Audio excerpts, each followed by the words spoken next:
All right, let's dive into one of the strangest, most fascinating true stories of the 20th century.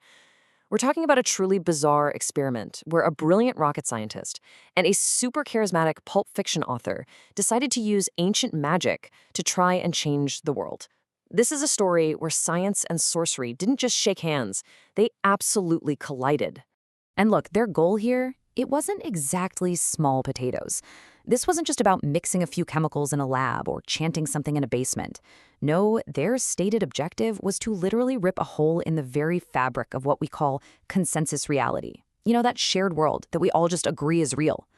To say the stakes were high is, well, it's a massive understatement. And you might be picturing some dusty medieval castle for something like this, right? Well, think again. The setting is Pasadena, California, in the fall of 1945. World War II had just ended, and the air was just buzzing with this feeling of scientific progress and optimism. And it's that bright, forward-looking background that makes the dark, ancient ritual at the center of this story so incredibly jarring. So what was this experiment, really? At its very core, it was this incredible collision of worlds, all converging inside a single Pasadena mansion that was actually known as the Parsonage. A place where, apparently, the normal rules of reality were known to bend a little. And this brings us to the central idea they were testing. They were asking a truly radical question. What if the physical universe and the magical universe are actually the same place? You access them with different tools. Could an occult ritual, if you performed it with almost scientific precision, produce predictable, real-world results? Now, to even attempt something like this, you need a very, very particular kind of person. You know, someone who could comfortably live with one foot in the world of science and the other foot, well, in the world of sorcery. And that brings us to our central figure. This is Jack Parsons. I mean, this guy was living a profound double life. By day, a certified genius, a co-founder of Caltech's Jet Propulsion Laboratory, the inventor of the solid fuel rocketry that would eventually help get us to the moon. But by night, he was the head of an occult lodge and the star American student of the infamous magician Aleister Crowley. Two completely different lives, one man. But Parsons wasn't going at this alone. This experiment, it required a very specific team. And soon, two other really remarkable individuals would find themselves drawn into his orbit at the Parsonage. The first one was a guy you might have heard of, L. Ron Hubbard. Yeah, that L. Ron Hubbard. Long before Scientology was even a thought, he was a super popular pulp fiction writer with an almost supernatural charisma. People said he could walk into any room and just charm everyone, and he would become the catalyst that really set this whole strange experiment into motion. And the final piece of the puzzle was Marjorie Cameron. She was this striking, red-haired artist and a former Navy cartographer. In the language of the ritual, she was what they called the element. Basically, a physical body for a magical force.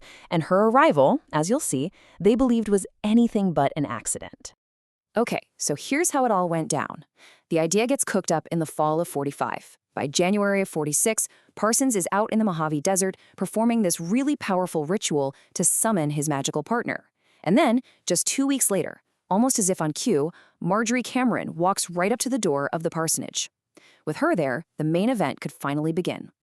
This main event was called the Babalon Working. It wasn't just a single ritual, it was a whole series of really intense ceremonies, all conducted over January and February of 1946. And they were designed to do something very specific, and, in their eyes, something that would change the world forever. The roles here were crystal clear. You had Parsons, the occult expert. He was the priest. You had Hubbard with his unique energy. He served as the Scryer, which is basically this psychic visionary for the whole thing. And then there was Marjorie Cameron, the elemental they believed they had summoned. Her job was to become the physical vessel for a powerful goddess known as the Scarlet Woman. So the ritual itself happened in two distinct stages. First, there was the summons. That's when Parsons performed that rite out in the desert, believing it would physically draw his magical partner to him. He was totally convinced this is what brought Cameron to his door. And then came the invocation. With Cameron now there, they began the intense second phase, the actual attempt to bring the spirit of the goddess Babalon into her. So, the big question, right? Did it work? Did they manage to tear that hole in reality? Well, something definitely happened. And the consequences for everyone involved were immediate, they were profound, and they were utterly catastrophic. This quote from a key source really says it all. The experiment wasn't a quiet failure. It was a loud, spectacular disaster. In the immediate aftermath, Hubbard ran off with Parsons' girlfriend and his life savings. The entire group just dissolved into paranoia and betrayal. Their lives were basically thrown into a tailspin of chaos that none of them would ever fully recover from. You know, the story of Jack Parsons and the Babalon Working leaves us with this really fascinating, kind of unsettling question. Was the catastrophic outcome just the result of obsession and a total psychological breakdown? Or did his experiment actually succeed? Did they manage to open a door to something chaotic and unpredictable, proving that when science and sorcery really collide, the results are just completely beyond our control?